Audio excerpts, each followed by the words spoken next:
있죠. 그래서 그 고체 상태로 존재한다라고 한다면은 아까도 보셨던 것처럼 양이온과 음이온, 양이온과 음이온들이 이렇게 교차 반복되는 구조로 자기 주변을 이렇게 서로 반대의 부호를 갖고 있는 이온들이 빙 둘러싸고 있을 거예요. 여기도 뭐 이렇게 음이온, 양이온으로 이렇게 매칭이 되어 있을 거겠죠. 그 다음에 앞뒤, 위아래, 좌우 다 둘러싸고 있을 텐데 이런 식으로 되면 굉장히 규칙적인 배열이 나오죠. 그래서 이게 바로 결정을 형성했다.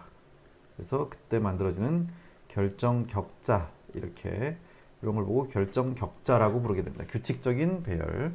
그래서 이 격자 에너지를 한번 그러면 계산해 보자, 그런 얘기예요. 격자 에너지라고 하는 것은 뭐 마치 그 공유결합 결합 에너지 계산하는 거랑 비슷해요. 그래서 기체 이온이라고 되어 있네요. 기체 이온. 기체 이온은 앞에서부터 계속 강조하지만 기체 상태라고 하는 것은 다른 입자와의 상호작용을 완전히 다 무시할 수 있는 독립적인 이온 입자 하나의 그 성질을 나타내는 상태, 그 상태를 얘기하는 것이고, 이런 기체 이온들이 이온성 고체를 형성하기 위해서 서로 다가와서 탁 붙어버릴 때, 밀착될 때, 그때 방출되는 에너지가 곧 격자 에너지다라고 설명을 하고 있습니다. 그래서 발열 과정이면 음의 값을 갖는다. 왜? 방출하는 거니까. 자, 반대로 하전된 이온들이 뭉쳐서 형성된 이온 고체는 원래의 원소들보다 더 낮은 에너지를 갖게 된다. 왜? 마이너스 에너지를 나타내니까 에너지가 방출되는 거니까요. 그래서 고체 상태에서 얼마나 강하게 이온들이 서로를 끌어당기고 있는지를 나타내는 척도다 라고 볼 수 있고요. 그래서 양이온과 음이온이 가스 상태에서 바로 솔리드, 한마디로 고체 상태로 변하게 되는 이 과정을 소개하고 있는 거고요. 예를 들어서 이제 고체 LiF가 그들 원소로부터 형성되는 다음의 과정을 살펴보게 되면은 요거는 고체 상태고요. 현재로서는 금속이다 보니까 이것도 고체죠. 근데 이게 기체 상태의 플로린 분자하고, 이건 F2죠. 뭐 우리가 사용할 수 있는 시약 종류 중으로 F가 원자 상태로 존재하는 건 있을 수가 없어요. 다 분자 상태로 옥텟 규칙을 만족하고 있는 화합물을 형성하고 있을 테니까. 그래서 이걸 이용해서 만들게 되는 건데, 이거는 위에 써놓은 이런 상태하고 좀 다르죠. 그래서 이거를 어떻게 해야 되냐면은, 일단 여기 나온 것처럼 첫 번째가 고체 리튬이 승화될 때 필요한 에너지, 그만큼 에너지를 흡수해야 돼요. 이거는 고체 상태의 운동 에너지가 매우 작다가 기체 상태가 되면 운동 에너지가 매우 커지고 입자 간 인력이 없어진 상태가 되는 거니까. 그래서 이때 승화 엔탈피, 이거는 161kJ/mol, 이거는 흡열입니다. 그래서 플러스 값을 가지고 있죠. 자, 이때 기체 상태 Li 양이온으로 이온화가 돼야 되는데요. 이온화 에너지를 이제 생각해 보시면 되는 거예요. 이건 7장에 나와 있죠. 리튬이 기체 상태에서 이렇게 전자 하나를 잃어버리고 양이온이 될 때의 1차 이온화 에너지, 그거를 찾아서 계산하시면 되겠고요. 그 다음에 플로린 분자의 해리, 한마디로 이 플로린 분자 F하고 F 사이의 결합을 전자 하나씩 가져가게끔 만드는 결합 해리 에너지를 얘기하는 거예요. 이것도 우리가 일을 해주는 거니까 이것도 양수의 값을 가지겠네요. 이 결합 에너지만큼의 에너지를 제공해 줘야 되는 거고, 근데 이때 결합을 끊는 데 필요한 에너지는 154kJ/mol이라고 이렇게 되어 있네요. 154kJ/mol. 근데 필요한 에너지는 154kJ를 반으로 나누는 거. 그러니까 F 하나만 보는 거니까 이건 F 두 개고요. 그래서 즉 77kJ, 요 77kJ에 해당하는 그 에너지를 생각해 보시면 되겠네요. 근데 이게 뭐 잘못 들어간 것 같아요. 이 520kJ이 아마 여기로 들어가야 될 것 같은데, 여기에 숫자가 좀 다르죠. 요거랑 여기랑. 아마 이건 프린트가 잘못된 것 같고요. 자, 아무튼 그렇게 해서 기체 상태의 플로린 원자로부터 F-이온을 형성하는 거. 이제 기체 상태의 중성 플로린 원자가 전자 하나를 받아들였을 때 방출되는 에너지. 이거부터는 이제 마이너스 값을 가지겠네요. 마이너스 값. 전자 친화도가 높은 원자니까. 자, 그 다음에 이제 기체 상태의 Li 플러스하고 F 마이너스 이온으로부터 고체 플로리나 리튬을 형성하는 과정을 또 이렇게 설명할 수 있겠죠. 그렇게 전체 에너지를 다 합산을 하게 되면은 이렇게 마이너스 1047kJ이라고 하는 에너지가 나온다는 얘기예요. 우리 이거 6장에서 다 배웠었던 거죠. 각 과정을 다 합산하는 거예요. 그래가지고 뭐 이렇게 소거시킬 거 다 소거시키고 요랑 요랑 소거가 되겠네요. 그 다음에 또 여기도 보시면은 얘랑 얘랑 소거가 되고요. F- 역시 이렇게 소거가 되나? 이렇게 소거시키면 안 되겠다, 이거는 소거시키면 안 되겠네요. F-가 이렇게 표현이 되네요. 요거, 소거가 됐네요. 소거가 돼서 요것만 남았네요. 예, 그렇네요. 그리고 여기도 Li+는 여기서 소거가 돼 버리죠. 소거가 되고, 그럼 남는 게 전자, 리튬, 그 다음에 2분의 1 F2, 요것만 남았네요. 예. 그래서 이렇게 전체 반응을 요걸 다 합산하는 거예요. 쫙 합산해 버리면은 이런 식으로 나온다 그 얘기죠. 이게 격자 에너지가 아닌데. 자, 아무튼 전체 에너지는 이 상태에서 에너지는 이렇게.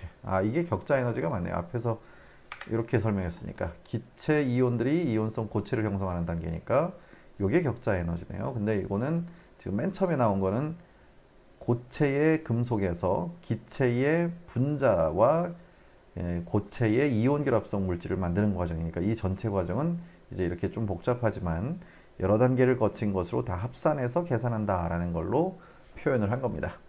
자, 이렇게 계산할 수 있다 그 얘기죠. 헤세의 법칙을 이용한 거죠. 헤세의 법칙. 그러니까 여러 단계를 거치더라도 전체 과정의 최종점만 같으면은 전체 과정을 다 합산하면 끝나는 거다 그런 얘기죠. 자, 그래서 이렇게 계산할 수 있었는데, 예, 그걸 그림으로 이렇게 표현해놨네요. 그림으로. 좀 전에 앞에서 봤었던 각 반응의 에너지를 이런 식으로 다 표현한 거죠. 요거는 이제 전체 에너지, 우리가 이걸 계산하려고 하는 건데, 맨 처음에 리튬이 솔리드에서 가스로 변할 때 요만큼, 그 다음에 리튬이 다시 중성 원자에서 양이온이 될 때 에너지, 이온화 에너지죠.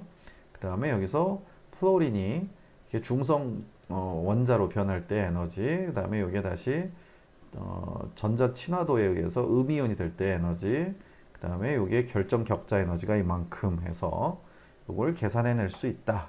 그걸 설명하고 있습니다. 그래서 이렇게 여기에서부터 이렇게 간 건데 이렇게 돌아서 가나 이렇게 한마디로 헤세의 법칙이 이거죠. 이렇게 경로를 돌아서 가나 여기서 다이렉트로 이렇게 갔다고 가정하나 전체 반응물하고 생성물이 동등하다면은 어떤 경로를 거치든 동등하다. 그래서 이걸 그 에너지로 생각할 수 있다라는 의미를 보여주고 있습니다.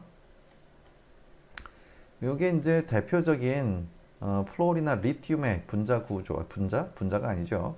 화합물의 결정 격자 구조를 보여주고 있습니다. 그래서 아까 제가 말씀드렸던 것처럼 이게 플로린 원자라고 한다면은 주변에 사방으로, 그 다음에 위아래로도, 그러니까 6개 방면으로 전부 리튬 원자들이 쫙 둘러싸고 있는 이런 형태를 보여주게 된다. 그 얘기입니다.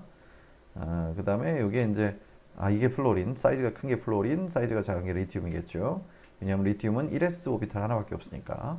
아무튼 그 사이사이에 이렇게 콩알이 박혀 있는 것처럼 이런 식으로 격자를 형성하고 있을 것이다. 이게 하나의 이온 상태다. 이온 결합성 물질의 고체 결정 격자 구조다라는 걸 보여주고 있어요. 그래서 쭉 이런 식으로 설명을 해놨고요. 자, 그래서 격자 에너지는 이제 이런 식으로 표현할 수 있다라고 나와 있는데 이 식도 뭐 그렇게 많이 쓰는 공식은 아니고요. 이건 아까 앞에서 보셨던 그거랑 똑같습니다. 이 K는 상수고요. 상수고 이거는 Q1, Q2니까 이거는 전하량을 뜻하는 거고 이온 그 원자핵 사이의 거리를 요거 R. 이게 맨 처음에 나왔었죠. 그 공식을 그대로 써놓은 것뿐이에요. 근데 뭐 이걸 가지고 계산하라 이런 거는 큰 의미가 없어서 그냥 한번 봐두시기만 하면 될 것 같고요. 격자 에너지는 Q1과 Q2가 반대 부호일 때 음의 부호를 가지겠죠. 그래서 분명히 기체 상태로 있다가 이게 고체를 딱 형성하게 되면 에너지를 방출하게 되니까 음의 부호 딱 정확하게 맞아 떨어집니다.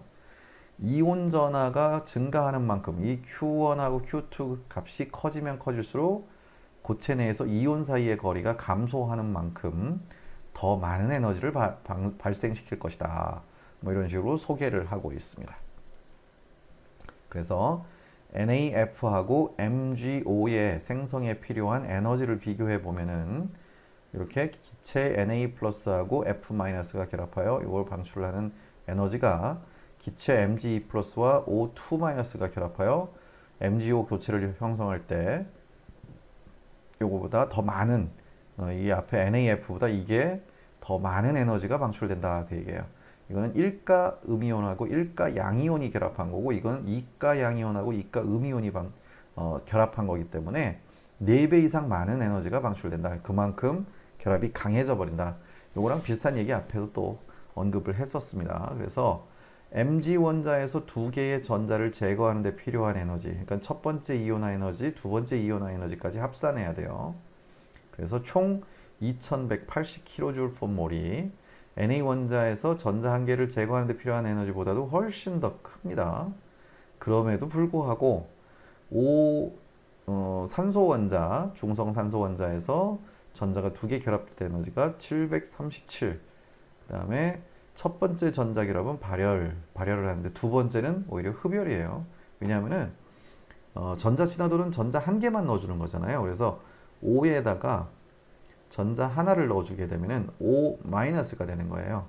근데 문제는 그렇게 해봐야 얘가 전자가 아직 옥텟을 만족하지 못한 상태죠. 그래서 여기다가 또 O-에다가 전자 하나를 더 넣어주게 되는데 그러면 O2-가 되겠죠. 이때는 음전하에다가 전자를 또 집어넣으니까 전자 간 반발이 너무 강해져요. 그래서 이거는 또 역시 흡열이 돼버리는 거죠. 흡열. 첫 번째 단계는 전자를 받아들이기가 쉬워서 전자 친화도 때문에 이거는 발열이에요. 근데 어쨌든 이때도 흡열을 하게 됩니다. 흡열. 그래서 이것도 흡열이고 이 마그네슘에서도 흡열이고 산소에서도 흡열입니다. 그런데도 불구하고 Mge 플러스 요거하고 O2e- 요것들이 워낙에 강하게 결합을 해버리니까 그 격자 에너지가 NAF보다 더 큰 음의 값을 가지게 되는 것이다 라는 얘기예요. 여기 다 써있네요. 그러니까 이렇게 이 이온화 에너지도 훨씬 더 많이 필요하고 그 다음에 전자 친화도도 뭐 이렇게 전자를 집어넣어서 E- 음이온을 만들 때도 분명히 흡열을 하는데 그러면 오히려 이 NAF보다 더 작은 에너지를 방출하지 않을까 예상하지만 워낙에 격자 사이의 거리가 가깝기 때문에 이게 더 큰 음의 값을 나타내게 된다라는 것을 설명하고 있습니다. 그러니까 이렇게 뭐 이걸 굳이 이렇게 숫자로 다 하나하나 대입해서 계산하는 것보다도요. 이걸 외우고 다닐 수가 없기 때문에 제가 아까 말씀드린 것처럼 플러스 1하고 마이너스 1이 서로 당기는 힘보다는 2 플러스와 2 마이너스가 서로 잡아당기는 힘이 훨씬 더 강하다. 이런 식으로 기억해 두시면은 아 이게 격자 에너지가 훨씬 크겠구나. 상대적으로 비교가 가능하다는 얘기입니다. 그래서 이런 식으로 정리해 두시면 될 것 같아요. 굳이 제가 이걸 가지고 뭐 계산하는 문제로 내지는 않을 겁니다. 자, 그리고요. 격자 에너지의 시계는 Q1과 Q2의 곱이 포함되어 E 플러스와 E 마이너스의 이온으로 이렇게 돼 있으면은 이게 제곱처럼 돼 버리는 거죠. 그래서 요의 격자 에너지의 비는 이런 식으로 비가 커져 버리는 거예요. 비율이 굉장히 커져 버린다. 4배 이상 커져 버린다는 걸 알 수 있어요. 1가 양이온 음이온이 만날 때보다는 2가 양이온 음이온이 만날 때가 4배 이상 커지는 이유는 바로 이런 거다. 그런 얘기죠. 바로 전하량의 차이가 제곱이 돼 버리니까 그래서 이렇게 격자 에너지가 훨씬 커지지 않겠냐 이런 얘기를 하고 있는 거죠. 그렇다면 아까 보셨던 알루미늄 3가 양이온하고 산소 2가 음이온 요걸 생각한다면 이때는 한 6배가 증가하겠네요. 그렇죠? 그래서 이런 것들도 예상해 보기가 쉬울 것 같습니다. 자, 그래서 격자 에너지 계산을 쫙 이제 앞에서 보신 것처럼 헤스의 법칙을 그림으로 표현해서 보여주고 있는데 여기를 절반 나눠 가지고 이 왼쪽이 MgO고 이 오른쪽이 NAF예요. 이건 에너지 변화가 그렇게 큼지막하게 변하는 게 별로 없어요. 근데 여기는 지금 보시면은 MgO는 굉장히 큰 격자 에너지를 가지고 있죠. 어마어마하게 크죠. 지금 여기 격자 에너지가 한 1000도 좀 안 되는데 얘는 4000 가까이 돼요. 그래서 거의 4배 가까이 격자 에너지가 크게 증가했다라는 것을 볼 수가 있습니다. 그러니까 이것들 비교해서 보시면은 뭐 같은 의미로 파악하실 수 있을 거라고 봅니다. 자, 그래서 왜 고체 NaF는 Na2 플러스와 Fe 마이너스보다 Na 플러스와 F 마이너스 이온을 가지느냐? 뭐 옥텟 규칙 때문에 그래요. 옥텟 규칙.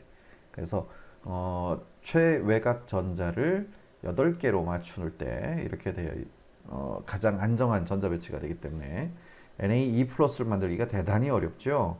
앞에서 이온화 에너지 역시 또 7장에서 찾아보셔야 될 텐데 이온화 에너지를 보시면은 Na는 중성 원자 상태일 때 전자 하나를 잃어버릴 때는 굉장히 쉽게 아주 작은 에너지만 가지고도 충분히 이걸 떼어낼 수가 있습니다. 근데 문제는 Na 플러스에서 전자 하나를 또 떼어낼 때는 급격하게 에너지가 크게 증가해요. 그래서 여기 써 있는 것처럼 아주 큰 에너지가 필요로 하니까 오히려 손해를 보는 거예요.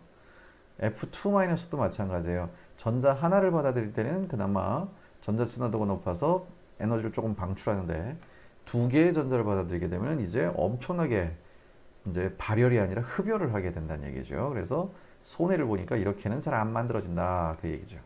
그래서 고체 이온 화합물의 구조와 조성을 결정하는 것은 전하수가 높은 이온이 형성될 때 필요한 에너지, 그 다음에 전하수가 높은 이온이 고체를 형성할 때 방출되는 에너지, 이것들을 상대적으로 다 비교를 해서 가장 큰 에너지를 방출할 수 있을 때를 계산해 주는 것이 타당하다라는 것을 설명하고 있습니다.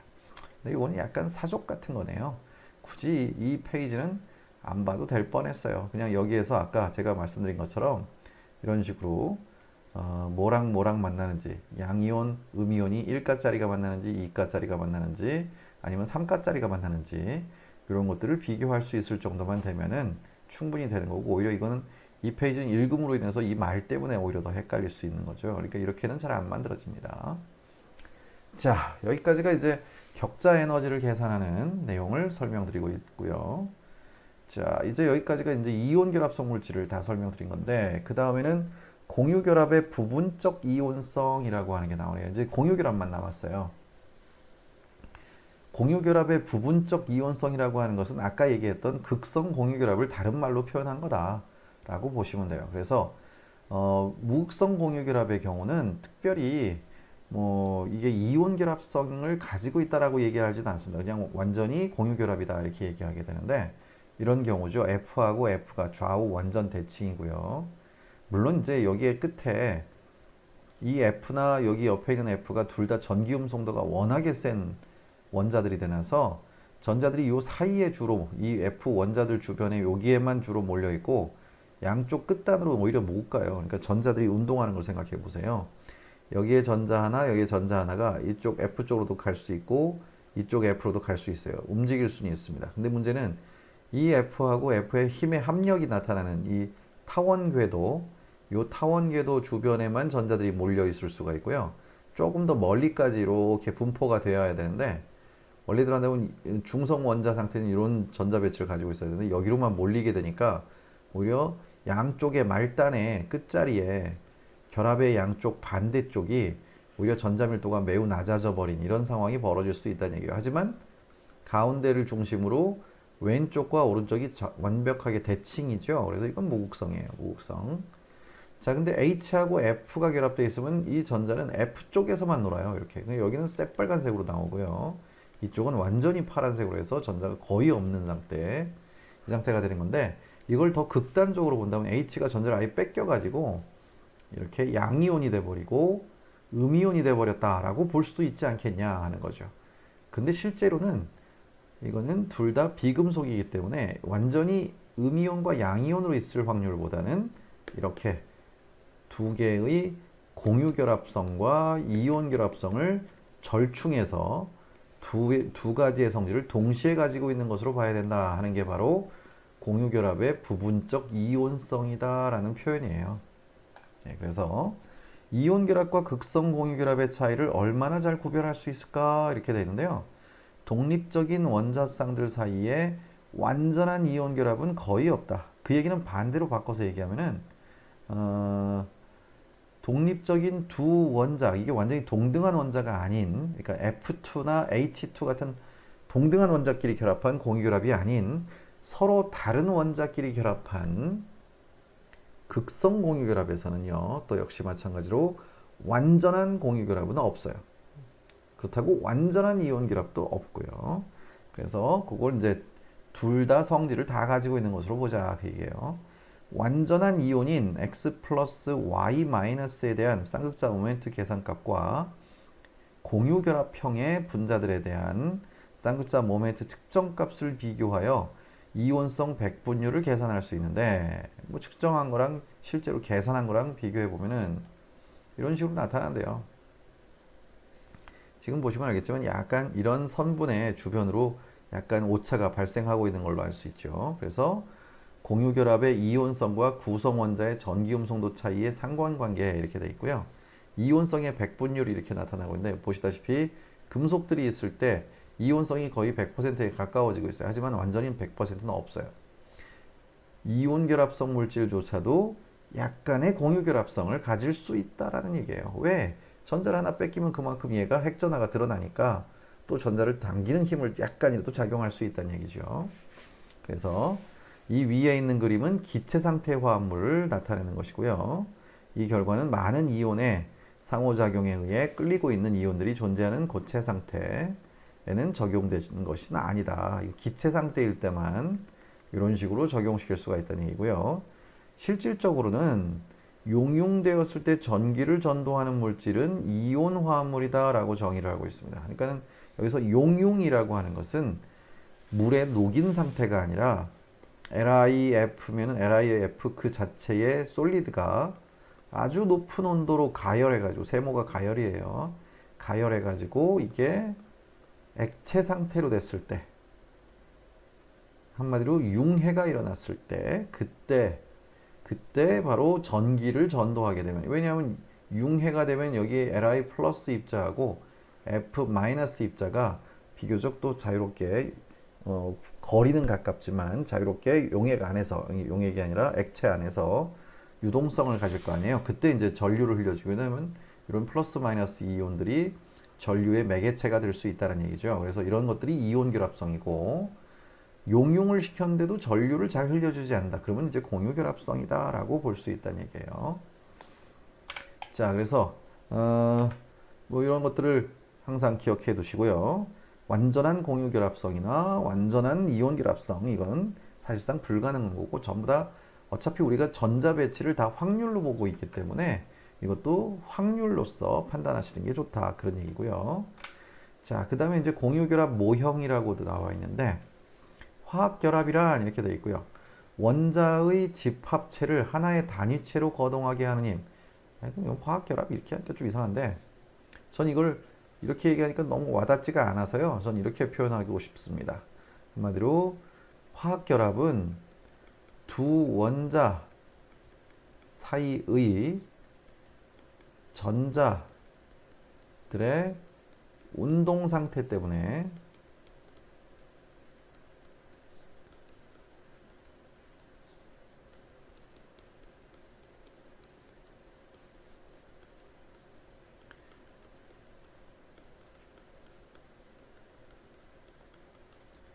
이렇게 됐을 때를 화학 결합이라고 보고 싶습니다. 저 같은 경우 이렇게 설명하는 게 더 옳다고 봐요.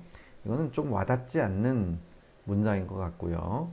어쨌든 두 원자 사이에서 전자들이 어떤 식으로 운동하고 있느냐에 따라서 두 원자가 일정한 거리를 유지하게 하면은 그거를 화학결합이라고 보자, 그런 얘기예요.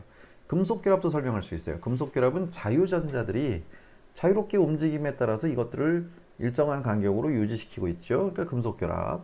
이온결합은 전자가 원래 뭐 한쪽 금속 원자에서 움직이고 있어야 되는 그 전자들이 비금속 원소로 이동을 해버려 가지고 아예 넘어가 버린 거죠. 그러니까 이게 인력이 생겨서 일정한 거리를 유지하니까 이건 이온 결합. 공유 결합은 비금속 원자와 비금속 원자가 양쪽의 인력을 동시에 작용해서 두 원자 핵 사이의 전자들이 공유되고 있는 것처럼 보이게 돼서 두 원자 핵 간 거리가 일정하게 유지되는, 그러니까 이것도 화학 결합 이렇게 볼 수 있는 거죠. 왜 화학 결합이 생길까? 이유가 뭘까? 그거는요, 결합은 가능한 작은 에너지 상태를 찾으려고 하는 개의 경향성을 결과, 이렇게 써 있는데요. 이것도 제가 생각하기에는 썩 좋은 표현은 아닌 것 같아요. 왜냐하면 가장 작은 에너지 상태를 찾으려고 한다라는 얘기가 너무 원자들을 의인화했어요. 의인화가 뭔지는 아시죠? 마치 사람처럼 생각한 거예요. 그 무슨 의지를 갖고 있는 것처럼 이렇게 에너지를 막 찾아간대요. 그게 아니라 제 생각에는 그냥 이것들도 입자예요, 입자. 그래서 입자와 입자 사이의 상호작용 때문에 생긴 거예요, 이게. 그래서 원자 핵은 전자를 잡아당기려고 하는 인력을 작용할 거고, 그 다음에 원자 핵은 다른 원자 핵을 밀쳐내려고 하는 힘을 작용할 거고, 전자하고 전자도 역시 밀쳐내는 힘을 작용할 겁니다. 그래서 우리가 앞에서 화학 결합에 대해서 배웠죠. 그러면 이런 입자들의 인력과 반발력, 이것들이 평형을 이루니까 그 상태가 바로 화학 결합이 생기는 것이다 라고 판단하는 게 좋죠. 그래서 결국에 화학 결합의 가장 주된 요인은요, 여기서 있는 이런 얘기로 생각하시는 것보다는 화학 결합을 이루는 주 요인은 결국 1번 핵전화예요. 핵전화. 그 다음에 두 번째 전자 반발이죠. 전자 간 반발. 요 두 가지 이유만 제대로 파악할 수 있어도 우리는 화학 결합을 어느 정도는 다 유추해낼 수가 있다는 얘기입니다. 그래서 결국엔 화학이라고 하는 것 자체가 원자와 원자 사이의 전자들이 어떤 식으로 거동하느냐, 이걸 파악하는 학문이고요. 화학 결합은 결국 이 전자를 얘기하는 거예요. 이 원자들과. 그래서 이 전자들의 운동에 영향을 줄 수 있는 것, 전자의 운동에 영향을 주는 것은 핵전화하고 전자끼리의 반발, 요거 외에는 다른 건 생각할 게 없어요. 그러니까 좀 이렇게 단순화시켜서 기억하고 있으시면 편리하다, 그런 얘기입니다. 그래서 원자들의 집합체가 단독으로 존재하는 원자들보다 안정한 경우에 결합이 형성된다. 안정하니까 간다. 자꾸 이렇게 강조를 하고 있는데 전 세계에서 다 화학을 이렇게 가르쳐요. 그러니까 어느 순간이 되면은 화학이 되게 어려워져요. 이게 더 안정한데 왜 이렇게 안 가지? 그런 게 막 생기면 전부 다 뭐라고 그래요? 이건 예외야. 이렇게 하거든요. 근데 그게 아니라 지금 제가 말씀드린 것처럼 여기에 나온 것처럼 핵전화하고 전자간 반발로만 생각하시면요, 여기서 예외는 없어져요. 다 그거 이유가 다 있는 거예요. 그래서 가급적이면은 이 교재에 설명해 놓은 대로만 너무 안정하니까, 안정해지려고 하니까 이렇게 생각하시기보다는 원자의 핵전화가 전자를 당기니까, 또는 전자끼리 반발하니까, 이걸로 생각해 보시면은 좀 더 이유를, 납득할 만한 이유를 찾아내기가 좀 더 쉬워집니다. 그러니까 저는 이렇게 강조해서 말씀드리고 싶어요. 저는 이렇게 얘기하지 않습니다. 이건 저는 제 개인적인 견해로는 이거는 다 지워버리고 싶어요. 이렇게 설명하는 것보다는 그냥 입자들로 설명하시고 입자 사이의 상호작용이 어떤 식으로 발생하느냐에 따라서 화학결합이 생성될 수도 있고 끊어질 수도 있다. 이렇게 보시는 게 더 좋다. 그런 얘기예요. 그래서 1몰의 기체 C 원자하고 4몰의 기체 H 원자가 1몰의 CH4 분자를 형성하는데 1652kJ의 에너지가 방출된다. 이렇게 되어 있는데요. 4개의 CH 상호작용이 존재하고 있고 CH4의 안정화 에너지는 4개의 CH 결합에 동등하게 나누어질 테니까 평균 C와 H의 결합 에너지는 한 413kJ 정도 되지 않겠느냐. 이런 식으로 설명을 하고 있어요. 클로로메테인의 경우는 이제 H가 3개로 줄고 여기에 Cl이 하나 가서 붙습니다. 그럼 이제 C하고 Cl하고 H가 만나서 1578kJ를 이렇게 내놓는다고 되어 있는데, 기체 클로로메테인 1몰은 결합되지 않은 원자보다 에너지가 1578kJ 정도 낮다. 이렇게 되어 있고요. 근데 만약 기체 CH4와 기체 CH3Cl의 CH 결합이 같은 결합 에너지를 갖고 있다면, 실제로는 같지 않습니다. 근데 그냥 이렇게 가정한 거예요. 같은 결합 에너지를 갖고 있다면은 C와 Cl 사이의 결합은 이런 식으로 요 앞에서 보셨던 메테인 분자하고 요거의 차이를 이용해서 계산할 수가 있다는 얘기예요. 그래서 C와 Cl의 결합 에너지는 339kJ 정도 되지 않을까? 라고 계산을 할 수가 있다는 얘기죠. 실제로는 좀 다릅니다. 자, 아무튼 이론적으로 설명하는 것뿐이고요. 여기 이제 뭐 복습하기 해가지고 나오는데요. 모형의 기본적 성질 뭐 이렇게 나와 있고요. 뭐 말이 되게 많아요. 여기에 있는 거는 그냥 줌달이 이렇게 우리한테 전달해 주고자 하는 내용을 정리해 놓은 건데요. 이 중에서 제가 앞쪽에서 강조를 한 내용처럼 뭐 안정해지려 하기 때문에 뭐 이렇게 한다 이런 얘기들은 가급적이면 좀 삭제를 하시고 한번 쭉 읽어보시는 게 좋습니다. 일단 뭐 이게 좋은 얘기들이 많이 써 있으니까 한번 읽어볼 거예요.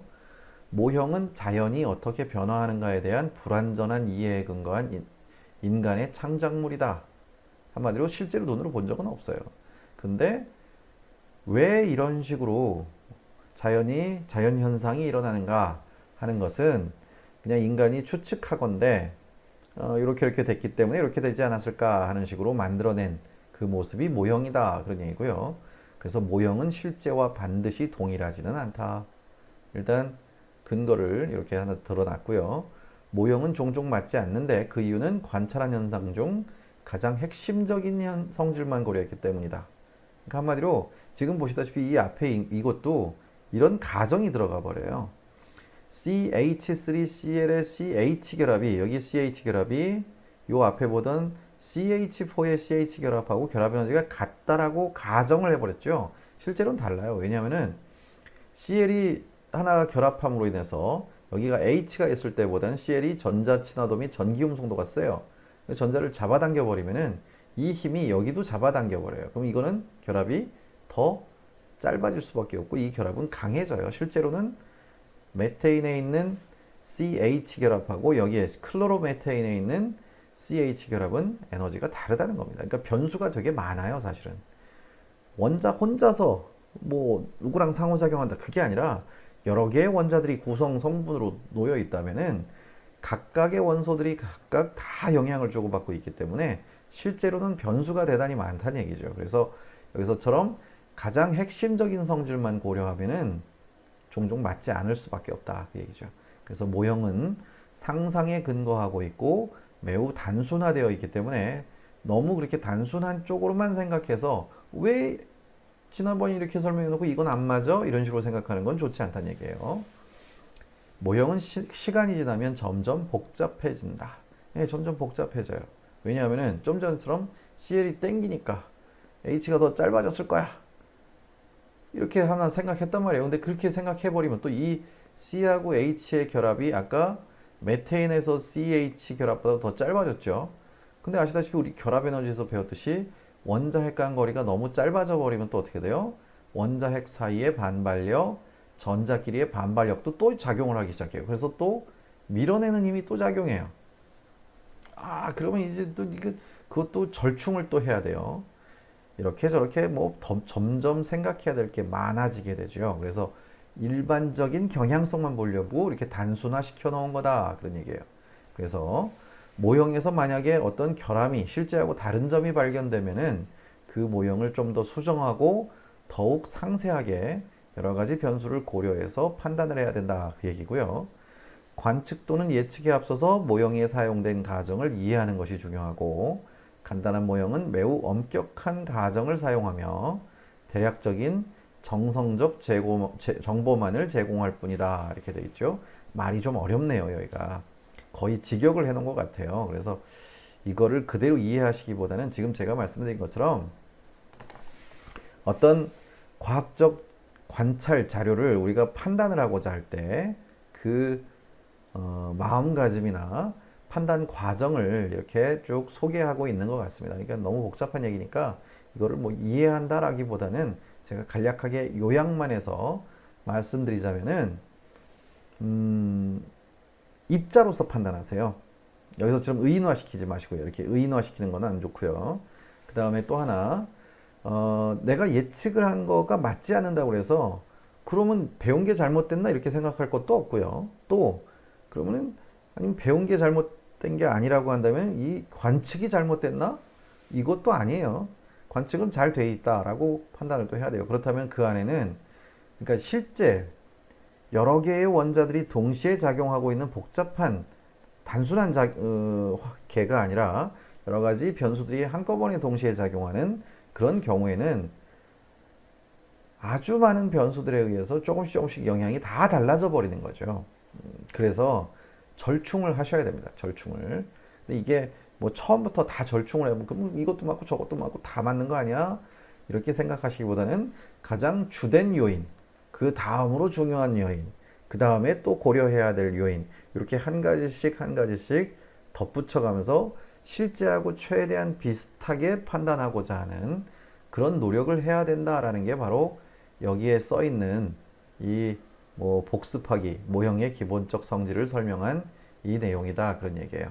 앞으로 여러분들이 일반 화학만 배우고 마는 게 아니라 어차피 식생공도 2학년 올라가면 유기화학도 배우거든요. 다른 과목은 계산해서 그냥 수치로 딱딱딱 떨어지는 게 되게 많은데 유기화학 같은 경우에는 계산이 없이 이런 식으로 추측을 해야 되는 게 되게 많습니다. 제가 한 얘기를 아마 2학년 때 돼서 다시 한번 느끼시는 일이 올 거예요. 그러니까 유기화학만큼은 적어도 이런 식으로 자기가 어떤 법칙을 하나 배웠다라고 해도 모든 것들이 다 그 법칙에 딱딱 맞아 떨어질 거다라고 너무 섣불리 판단하지 마십시오. 굉장히 실제 반응계는 복잡다단한 여러 가지 요소들이 한꺼번에 영향을 주고받고 있기 때문에 생각보다는 좀 고려해야 될 것이 상당히 많습니다.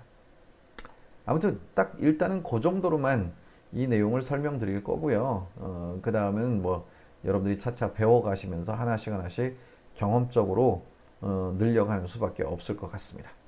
자, 아무튼 공유결합 모형은 뭐 이렇다라고 설명을 드리고 있고요. 그 다음 공유결합 에너지와 화학반응이라고 해서 또 이제 화학반응이 앞에서 에너지 요구량 해가지고 쭉 나왔어요. CH4가 H 하나씩 떼어내는 과정을 점차적으로 보여주고 있는데 하나 떼어내고 떼어내는 그걸 이제 보여주는데 1652 이렇게 돼 있어요. 근데 이걸 보시면은 각각의 CH 결합이 깨어질 때 에너지 요구량은 각 단계마다 똑같지는 않습니다. 동등하진 않다는 얘기예요. 이것은 CH 결합이 그 환경에 민감하다는 것을 보여주고 있어요. 그러니까 한마디로 BR이 3개 붙어 있는데 H는 380kJ, CL이 붙어 있어도 비슷해요. 근데 F가 붙어 있으면 430kJ로 주변에 어떤 원자가 어떻게 결합되어 있느냐에 따라서 그 에너지 값들이 다 영향을 받아서 달라져 버린다는 얘기죠. 그러니까 제가 아까도 말씀드렸던 것처럼 가정을 해버렸던 거죠. 메테인에 있는 CH 결합하고 CH3CL에 붙어 있는 CH 결합이 에너지가 같다 가정해버리면은 이게 그냥 간단하게 계산할 수 있을 것처럼 보이지만 실제로는 이렇게 주변의 원자의 종류만 바뀌어도 에너지들이 이렇게 달라질 수 있음을 보여주고 있습니다. 또 아무튼 그렇게 변수들이 상당히 많다라는 걸 얘기하고 있고요.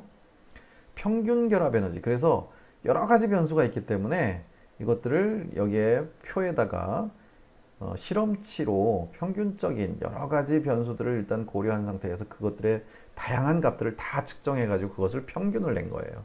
그러면 이제 대략적으로 이 정도일 것이다, 경향성을 파악하기 위해서 이 수치들을 나열해 놓은 것이지 항상 이 결합들이 이 에너지 값을 가진다라고 여기 표를 만들어 놓은 건 아닙니다. 그러니까 여기에서 평균 결합 에너지 값들이 이렇게 만들어지고 있다. 다양한 변수를 고려해서 만든 에너지 값들이다 라는 얘기예요. 그래서 이 에너지 표를 이용해서 이 에너지 표를 보시고 만약에 예제가 나온다면 이 에너지를 대입해 가지고 풀어줄 수는 있지만 그게 완벽하게 맞을 거다 이런 생각은 하지 마십시오. 약간 근사치에 가깝다 라고 생각하시면 좋을 것 같다, 그 얘기죠. 자, 그래서 공유결합 에너지와 화학 반응에서 첫 번째 단일결합이 있고요. 공유결합은 단일결합이 있고 이중결합이 있고 삼중결합이 있습니다. 세 가지의 결합이 있어요. 그래서 두 원자 사이에 만약에 아까 보셨던 F하고 F 원자 사이에 전자를 한 개씩 내줘서 두 개의 전자를 서로 공유하고 있다라고 한다면 이때는 이거를 단일결합으로 이렇게 표현하게 되는 거고요. 산소 원자와 산소 원자는 최외각 전자가 이렇게 두 개씩 전자를 공유해줘야 이쪽에도 8개, 여기로도 8개의 전자를 공유하는 것처럼 보이게 되죠. 그럴 때 두 쌍의 전자쌍을 공유하고 있기 때문에 이 산소 분자는 이렇게 이중결합으로 구조를 그리게 되는 거고요. 그 다음에 질소의 경우는 최각전자가 5개가 있기 때문에 여기에 하나, 둘, 셋, 여기도 하나, 둘, 세 개를 놔둬서 이렇게 하면 여기 6개, 여기 2개에서 8개, 여기도 이쪽에 2개하고 여기 6개에서 8개. 옥텟 규칙을 다 만족하는 걸로 보이죠. 그러면은 한 쌍, 두 쌍, 세 쌍으로 봐서 3중결합을 가지고 있는 것으로 생각하시면 돼요. 근데 탄소는 4개밖에 없으니까 여기에 4개의 전자를 이렇게 다 나란히 놔둬가지고 이걸 이렇게 4중결합으로 만들면 되지 않겠냐 생각하시면 안 된다는 얘기예요. 공유결합은 총 3가지 종류밖에 없습니다. 단일결합, 이중결합, 삼중결합밖에 없고요. 4중결합은 존재할 수가 없어요.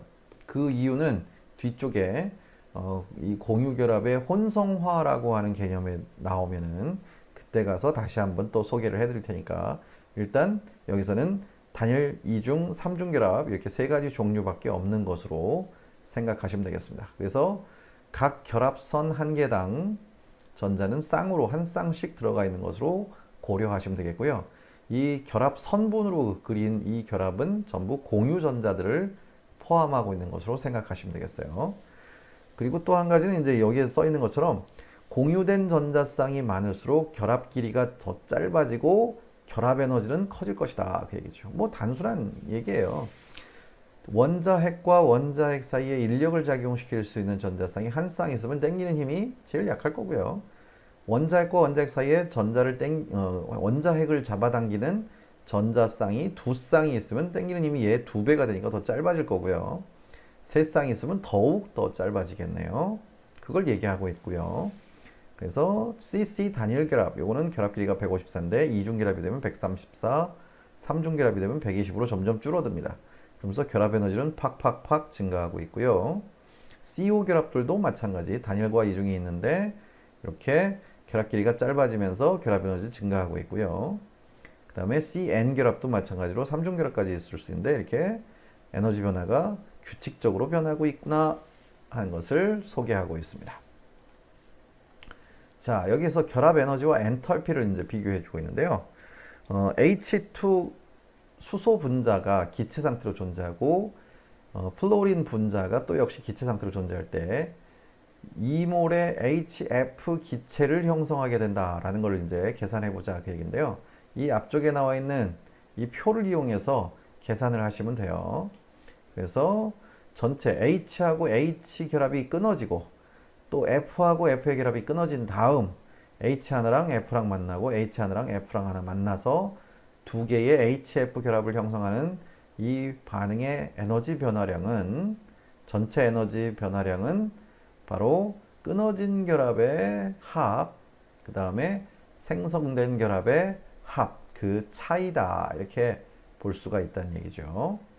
자, 그래서 이 D는 이제 dissociation이라고 해서 이제 끊어진다라는 의미예요. 그래서 H 2개가 서로 분자 상태로 있다가 끊어질 때 그 에너지, 그다음에 F 2개가 끊어질 때 에너지 이걸 합산하시고 거기에서 2개의 HF가 만들어질 때 에너지 이걸 해주면은 전체 이 상태로 있을 때하고 생성물이 됐을 때하고 에너지 차이를 계산할 수 있다는 얘기예요. 그래서 그거를 앞에 표에서 찾아가지고 이렇게 대입만 해주시면요. 마이너스 544kJ이 나오게 되고요. 이 마이너스 544kJ라는 얘기는 이런 2개의 기체 분자로 존재할 때보다는 HF 상태로 존재할 때가 좀 더 에너지가 낮아졌구나 라는 걸 알 수 있습니다. 그래서 HF의 결합이 더 짧아진 것으로 보시면 돼요. 그래서 이런 식으로 계산을 할 수 있다. 바로 앞에 있는 표는 이럴 때 사용하는 것이다 라는 얘기예요. 여기서 432가 나와 있고요. 그 다음에 F2도 있을 거예요. 여기 F2가 여기 있네요. 154. 그 다음에 HF도 있겠죠. HF가 HF 여기 있네요. 485. 요 값들만 그냥 대입해서 이 공식에다 넣어주시면 끝난 거다. 그런 얘기죠. 그래서 결합 에너지로부터 델타 H 반응열을 계산한다. 그 얘기예요. 이런 물질들이 만나서 이런 물질을 만드는 반응에서 전체 반응열이 얼마가 나올 것이냐 그걸 이제 계산하라 그런 얘기인데 앞에서 보신 그 표에다가 표에 있는 이 값들을 이용해 가지고 여기다 대입만 해주시면 돼요. 그래서 C하고 H의 결합 4개를 갖고 있는 CH4 그 결합 에너지의 합하고요. 여기 Cl2 결합을 갖고 있는 거 2개를 곱해서 그 결합 에너지 합, F2도 마찬가지 그 합을 다 계산한 다음에 거기에서 생성된 물질들의 그 똑같은 각 원소별 결합 에너지의 합을 계산해서 차이를 계산하시면은 이렇게 계산해 주시면 된다 그 얘기죠. 자, 그래서요. 전체 끊어버리는 에너지가 요만큼 2438kJ인데 생성된 결합 에너지가 3632kJ래요. 이거 빼주면 이것도 마이너스 값이네요. 그래서 총 마이너스 1194kJ이 방출되겠구나 하는 것을 알 수 있습니다. 이건 발열 과정이겠네요. 이렇게 예측할 수 있다. 그렇죠?